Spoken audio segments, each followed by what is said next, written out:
Dear students, direct indirect की हम series को लेके चल रहे थे। फर्स्ट बेसिक लेक्चर हमने रिकॉर्ड करवा दिया है। आज हम लेक्चर नंबर 2 डायरेक्ट और इनडायरेक्ट पर रिकॉर्ड करवाने लगे हैं। हम बिल्कुल बेसिक लेवल से शुरू करते हैं और फिर उसको एडवांस लेवल पे लेके जाते हैं। सो बेसिक लेवल को अच्छे से क्लियर कर लो ताकि आपको एडवांस लेवल की चीज़ें समझ आ जाए। उसके अलावा अगर आप ग्रेड 10 के या ग्रेड 2nd ईयर के स्टूडेंट हैं तो उस प्रोस्पेक्टिव में भी आपके लिए ये बड़ा ही इंपॉर्टेंट टॉपिक है, क्योंकि ये ऐसा टॉपिक है जो हमेशा कॉम्प्लिकेशंस काज करता है, बच्चों को समझ नहीं आता। इसीलिए डिटेल से समझा रहे हैं। वीडियो चाहे थोड़े से ज़्यादा बन जाएंगे, 5-6 वीडियो इस पर रिकॉर्ड हो जाएंगे, बट ये है कि आपको इसमें डिटेल लेक्चर जो है वो मिलेगा और समझ आएगी कि आप ये टॉपिक यहाँ पर कैसे ये चेंज होगा। सो इससे पहले तो हमने जो डिस्कशन की लेक्चर नंबर 1 में, मैं उसको ज़रा एक दफ़ा रिकॉल करवा देता हूँ।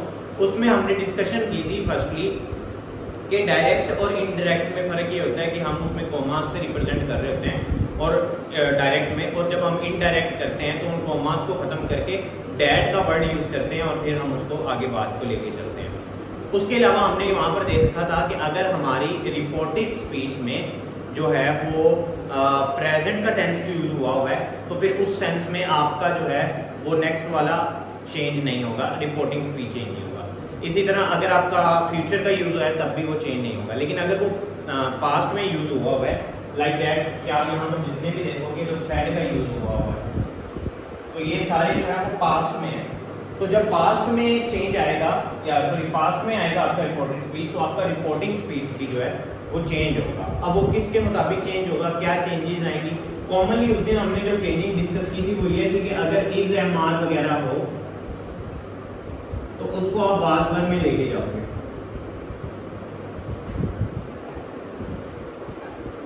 ठीक है, अगर आपका इस तरह कुछ लिखा हो तो आपने बाद भर में लेके जाना है, यानी उसकी चेंज करनी है उसकी फॉर्मेशन। बाकी इसकी थोड़ी सी और भी आगे हैं चीजें जो चेंज करने वाली हैं, बट हम उनको स्टेप बाय स्टेप करेंगे ताकि आपकी चीजें जो है वो देर में कॉम्प्लिकेशंस पास ना करें। सो आज हम देखेंगे, जो आज मेनली हम टॉपिक डिस्कस करने लगे हैं वो डायरेक्ट इनडायरेक्ट में प्रोनाउन का चेंज है। कि एक तो चीज आ गई कि हमें पता चल गया कि सेट आ गया, पास्ट का टेंस आ गया, तो पास्ट का आने की वजह से हमने आगे चेंजिंग करनी ही करनी है। टेंसेस के अलावा हमने प्रोनाउन की भी चेंजिंग करनी है, तो वो कैसे होंगी, किस बिहाफ पे होंगी, आज वो हम डिस्कस करेंगे। तो चेंजिंग ऑफ प्रोनाउन, बेटा इसके लिए ना कॉमनली एक वर्ड यूज होता है SON, सन। अब आपने याद रखना है S के लिए फर्स्ट, O के लिए सेकंड और N के लिए थर्ड। S मीन है सब्जेक्ट, O मीन है ऑब्जेक्ट, N मीन है नो चेंज। जो सब्जेक्ट है उसके साथ हमने 1 लिखा है, यानी ये फर्स्ट पर्सन होगा। ये हमने ऑलरेडी प्रोनाउन की क्लास में भी पर्सन्स के बारे में डिस्कशन की हुई है। ऑब्जेक्ट जो है वो होगा सेकंड पर्सन, और जो हमारा थर्ड पर्सन होगा वो उसमें कोई चेंज नहीं होगा, और वो ये है। फर्स्ट पर्सन में 2 आ रहे हैं हमारे पास, आई और we. I act as a singular के तौर पे एक्ट करता है और वी जो है वो प्लूरल के तौर पे एक्ट कर देता है। यू दोनों पे सिंगुलर भी आ जाता है और प्लूरल भी आ जाता है, डिपेंड करता है कि आपका सेंटेंस किस तरह बना हुआ है। और थर्ड पर्सन में ही, शी, इट, दे, और कोई भी नाम, आप कोई भी नाम लेते हो वो कभी भी चेंज नहीं होगा, वो वैसे का वैसे ही रहेगा। अगेन रिपीट कर रहा हूँ, आपका सब्जेक्ट है फर्स्ट पर्सन और फर्स्ट पर्सन है आई और वी। ऑब्जेक्ट है आपका सेकंड पर्सन, और सेकंड पर्सन में क्या आ रहा है, सिर्फ यू। और थर्ड पर्सन में ही, शी, इट, दे, अगर ये वर्ड आ रहे हैं तो इनमें कोई चेंज नहीं है। एग्जाम्पल करते हैं, आपको क्लियर हो जाएगा। एग्जाम्पल नंबर 1 है, the man said to his wife you are kind. अब यहाँ पर देखो तो हमें पता चल जाएगा कि ये जो साइंस हैं ये डायरेक्ट के को रिप्रेजेंट करते हैं, कि हम जब भी डायरेक्ट की बात करते हैं तो उनमें हम जो है रिपोर्टिंग स्पीच में इस तरह के साइंस का यूज करते हैं। अब इसको कन्वर्ट करेंगे। हमने उस लेक्चर में ये भी समझा था कि अगर आपका सेड के बाद सेड टू कोई ऑब्जेक्ट लग के आ रहा है तो फिर आप उसको कन्वर्ट करोगे किसके अंदर, टोल्ड के अंदर। किसके अंदर कन्वर्ट करोगे, टोल्ड के अंदर। और अगर आपका सेड के बाद कोई ऑब्जेक्ट नहीं आ रहा तो फिर आप सेड को सेड ही रहने दोगे। तो यहां पर देखो, सेड टू हिज वाइफ, यानी कि जो उसकी वाइफ है वो हो गई ऑब्जेक्ट, वो खुद आदमी हो गया सब्जेक्ट। तो जब हमारे पास सेड टू के बाद ऑब्जेक्ट आ जाता है तो हम उसको किस में कन्वर्ट करते हैं, टोल्ड के अंदर। तो the man told his wife dad. अब क्योंकि मैंने आपको बताया था कि जब भी हम ये साइंस को खत्म करेंगे तो उसकी जगह क्या पुट करेंगे, डैड पुट करेंगे। और याद रखिएगा सेड टू की जगह टोल्ड आएगा। ये आपने ये नहीं लिखना टोल्ड टू नहीं लिखना, टू नहीं आएगा यहाँ पर साथ, सिर्फ टोल्ड आएगा। सेड टू की जगह क्या आएगा, टोल्ड आएगा। The man told his wife dad. अब यू को कन्वर्ट किया है शी में, कैसे पता चलेगा यू कौन सा पर्सन है, सेकंड पर्सन। और सेकंड पर्सन किसको रिप्रेजेंट करता है, ऑब्जेक्ट को। अब यहां पर देखो इस टेंस में ऑब्जेक्ट कौन है, वाइफ है, वाइफ है। तो वाइफ जो है वो हमारे पास क्या होगी, यहां पर एक्ट करेगी एज अ फीमेल। फीमेल हमारे पास ही और शी में चूज करते हैं, तो हम इसीलिए हम उसकी जगह क्या पुट करेंगे, शी वाज काइंड। ये बात समझ आएगी। अगर लेट्स सपोज एक एग्जांपल देता हूं, मैं यहां पर पुट कर देता आई, फिर क्या आना था,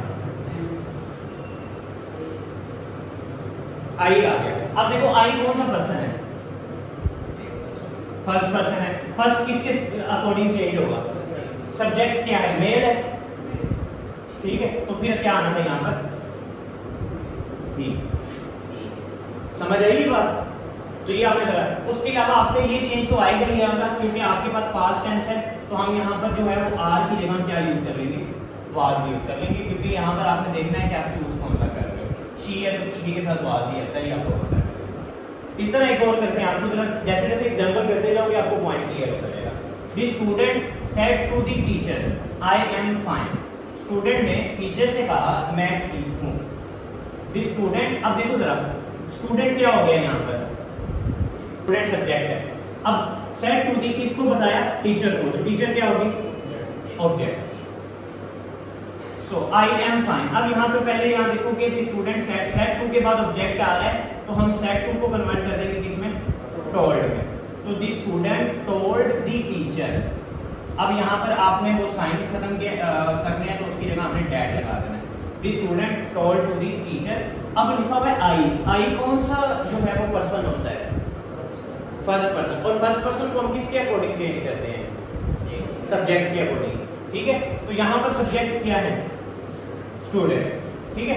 अब स्टूडेंट जो है वो आप सोच रहे होंगे सर स्टूडेंट मेल भी है, हो सकता है, स्टूडेंट फीमेल भी हो सकती है, तो हम ही यूज करेंगे या शी यूज करेंगे, ये आपके ध्यान में आ रहा हो। तो हमने प्रोनाउन के अंदर ये चीज ऑलरेडी डिस्कस की हुई है कि जब दो जेंडर इकट्ठे आपको क्लियर ना हो कि कौन सा जेंडर यूज करना है, तो उसमें आपने मेल जेंडर को प्रायोरिटाइज करना है, तो आप ही यूज करोगे, ही वाज फाइन।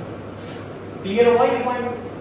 आई जो था वो हमारे पास फर्स्ट पर्सन था, फर्स्ट पर्सन को हम सब्जेक्ट के तौर पे की जगह रिप्लेस करते हैं, तो सब्जेक्ट में हमारे पास था स्टूडेंट, एक स्टूडेंट था, तो उसके मुताबिक आपने चेंज किया, ही कर सकते हो, शी यूज कर सकते हो, लेकिन हम ही को जब हमें प्रोनाउन क्लियर नहीं होता तो हम ही को जो है वो प्रायोरिटी देते हैं, तो that's why we use he was fine. अब नेक्स्ट है the students said we are busy. अब यहाँ पर देखो द स्टूडेंट्स, यहाँ पे प्लूरल आ गई, सेड ऑब्जेक्ट नहीं है, तो यहाँ पे टोल्ड में कन्वर्ट होगा कि नहीं होगा, द स्टूडेंट टोल्ड आएगा कि सेड ही आएगा, सेड ही आएगा, क्योंकि मैंने यहाँ पे बताया कि अगर आपके सेड के बाद ऑब्जेक्ट लग रहा आ रहा हो तो फिर आपने टोल्ड आगे कन्वर्ट करना है, तो यहाँ पे आगे सेड के बाद कोई ऑब्जेक्ट नहीं आ रहा, तो इसीलिए ये ऐसे ही रहेगा। The students said that. अब ये इनको साइंस को खत्म किया तो दैट लग गया, वी। अब वी कौन सा पर्सन है, फर्स्ट पर्सन। फर्स्ट पर्सन को किसके अकॉर्डिंग चेंज करेंगे, सब्जेक्ट के अकॉर्डिंग चेंज करेंगे, तो यहाँ पे सब्जेक्ट है स्टूडेंट्स, ज्यादा है, तो ज्यादा के लिए हम दे का यूज करेंगे, दे वर बिजी। अच्छा ना, इसमें आपके जेब में आएगा कि सर ज्यादा के लिए हम जो है वो वी का भी इस्तेमाल कर सकते हैं, तो एग्जैक्टली आप कर सकते हो, इसमें कोई मसला नहीं, आप दे का भी इस्तेमाल कर सकते हो, वी का भी इस्तेमाल कर सकते हो, दोनों ही होंगे। I am busy, he said I am busy, simple है, ही सेड दैट। अब आई जो है वो कौन सा पर्सन है, फर्स्ट पर्सन है, first person according to subject ही चेंज होगा, तो ये सब्जेक्ट है हमारे पास, तो आई का ही आ जाएगा, ही वाज बिजी। इस तरह ही सेड टू मी, अब टू के बाद आ रहा है ऑब्जेक्ट, तो टोल्ड में कन्वर्ट हो जाएगा, he told me that.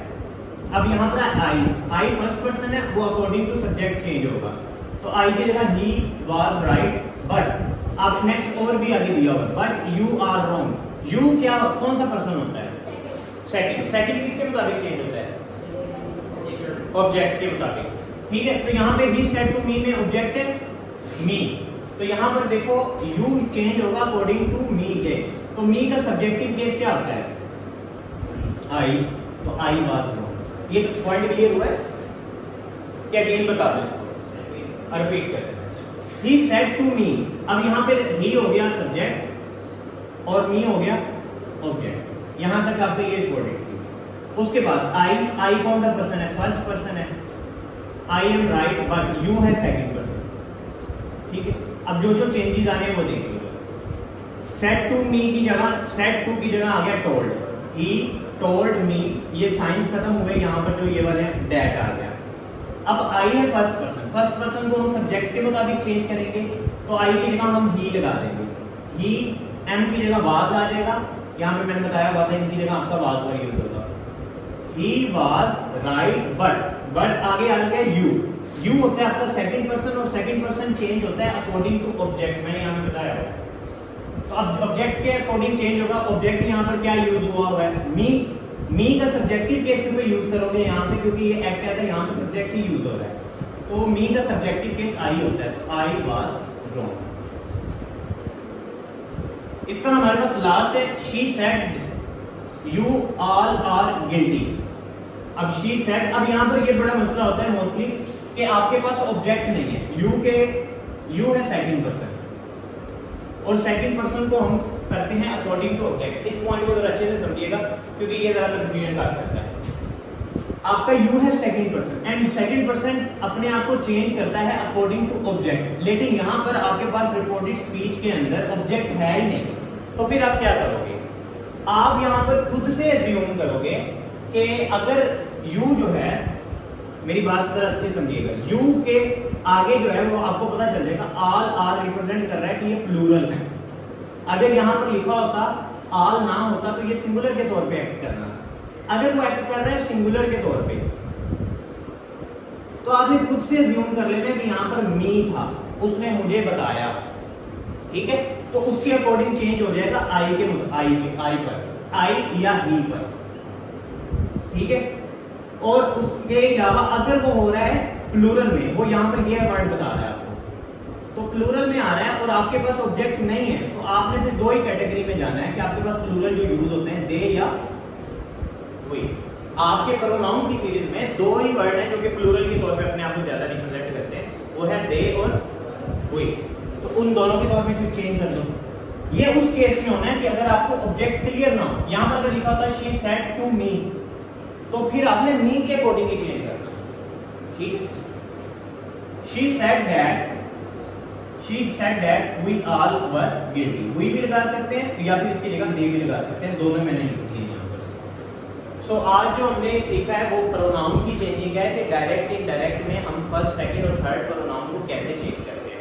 Hope तो आपको ये पॉइंट क्लियर हुआ होगा। और डायरेक्ट इनडायरेक्ट अगेन ऐसे ये कॉम्प्लिकेटेड टॉपिक है, आप एक ही दम से समझ लोगे आपको कुछ भी याद नहीं रहेगा। पैचेज में समझो, अच्छे से समझो, रोजाना प्रैक्टिस करते जाओ, आपको पॉइंट क्लियर होते जाएंगे और ये आपके जहन में ऐसे बैठेंगे कि आप। और ये एक बात बताऊं, ये जितने भी आपके एंट्री एग्जाम आते हैं उनमें डायरेक्ट इनडायरेक्ट एक्टिव पैसिव का कोई ना कोई सवाल लाजमी डालते हैं, क्योंकि ये कॉम्प्लिकेटेड क्वेश्चन है, ये हमेशा कंफ्यूजन काज करते हैं। यहाँ पर आपको कुछ ना कुछ लॉजिक लेके चलना पड़ेगा, तो इसीलिए इसको डिटेल से समझो। छोटी मोटी वीडियो देख के उससे आपकी लर्निंग कंप्लीट नहीं होगी। और मैं हमेशा ये कहता हूँ कि अगर आप किसी भी एग्जाम में बैठ रहे हो ना, और आप अपनी तरफ से तो कुछ ना कुछ सीख के गए हो, अगर आप वहाँ पे क्रैक नहीं ना कर पा रहे हो एग्जाम, तो इट्स मीन आपके कुछ सीखने का कोई फायदा नहीं हुआ, मल्टीप्लाई बाय 0 हो गया, क्योंकि आपका मकसद अल्टीमेटली जो था वो रिजल्ट था, रिजल्ट तो नजर आया नहीं। तो अच्छे से सीखो, डिटेल से सीखो। हम इसके ऊपर पूरी सीरीज लेके चलेंगे डायरेक्ट इनडायरेक्ट की, अभी और भी इस पे वीडियो रिकॉर्ड्स होंगी, क्योंकि अभी इसके बहुत सारे रूल्स पड़े हुए हैं जो हमने डिस्कस करने हैं। So stay connected, thank you so much and अल्लाह हाफिज़।